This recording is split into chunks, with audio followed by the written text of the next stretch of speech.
Sad গান শুনি, sad গান এফবিআইডিতে শেয়ার করি, এর মানে এই নয় যে জায়গা খেয়েছি। মাঝে মাঝে হারামি কুত্তা বন্ধুগুলোর দেওয়া কষ্ট সেকা নামক দোকান চাইতে কম নয়। আজকে হয়তো কোনো এক কারণে আপনার বন্ধু আপনার মনে আঘাত করছে, কিন্তু আপনার মনে আঘাত করাতে আপনি যতটুকু কষ্ট পেয়েছেন এর চাইতে বেশি কষ্ট আপনার বন্ধু আপনার মনে আঘাত করার কারণে সে নিজেই পেয়েছে। বন্ধু এমনই হয়, হারামি কুত্তা বলে লাথি উষ্টা মেরে নিজে কান্না করে আবার নিজেই বুকে জড়িয়ে ধরে বলে ভালোবাসি বন্ধু।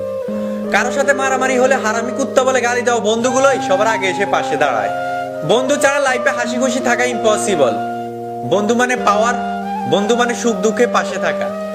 আল্লাহর কাছে এটাই দোয়া করি যেন আমাদের এই ফ্রেন্ডশিপ মারা যাওয়ার আগ পর্যন্ত থাকে, মারা যাওয়ার আগ পর্যন্ত যেন একে অপরের বিপদে আপদে পাশে থাকতে পারি।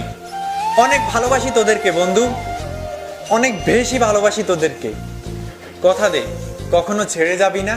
তোরা বন্ধু আমার, নিচে শত্রু আমার, তোরা বুকের ভেতরের কলিজাটা আমার, কত ভালোবাসে তোদের হৃদয়টা আমার, থাকিস পাশে আজীবন।